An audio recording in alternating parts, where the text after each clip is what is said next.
ऋषि पंचमी की पौराणिक कथा। सतयुग में वेद वेदांग जानने वाला योगराज नाम का ब्राह्मण अपनी धर्मपत्नी सयोगी के साथ रहता था। वे खेती करके जीवन निर्वाह करते थे। उनके पुत्र का नाम सुदेश था, जो पूर्ण पांडित्य ज्ञानी और अतिथि सत्कार करने वाला था। समय आने पर संयोगवश योगराज और सयोगी दोनों की मृत्यु एक ही साथ हुई। सयोगी को कुतिया का जन्म और उसके पति योगराज को बैल का जन्म मिला। भाग्यवश दोनों अपने पुत्र सुदेश के घर ही रहने लगे। एक बार सुदेश ने अपने माता पिता का श्राद्ध किया। उसकी पत्नी ने ब्राह्मण भोजन के लिए खीर पकाई, जिसे अनजान में एक सांप ने झूठा कर दिया। सहयोगी, जो अब कुतिया थी, इस घटना को देख रही थी और उसने यह सोचकर कि खाने वाले ब्राह्मण मर जाएंगे, वह खीर को छू लिया। इस पर क्रोध में आकर सुदेश की पत्नी ने कुतिया को खूब पीटा।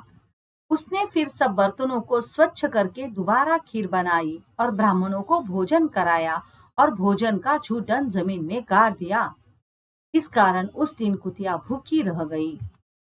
जब आधी रात का समय हुआ तो कुतिया बैल के पास आई और सारा वृत्तांत सुनाया। बैल ने दुखी होकर कहा, आज सुदेश ने मुंह बांधकर मुझे हल से जोता था और घास तक चरने नहीं दिया। इससे मुझे भी बड़ा कष्ट हो रहा है।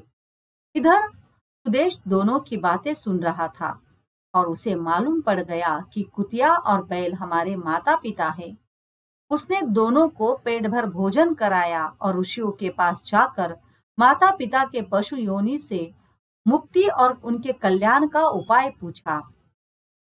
ऋषियों ने उनके उद्धार के लिए ऋषि पंचमी का व्रत करने को कहा। ऋषियों की आज्ञा अनुसार सुदेश और उसकी पत्नी ने विधि पूर्वक श्रद्धा के साथ ऋषि पंचमी का व्रत किया, जिससे फल के स्वरूप उसके माता पिता पशु योनि से मुक्त हो गए। इति ऋषि पंचमी की पौराणिक कथा समाप्त हुई।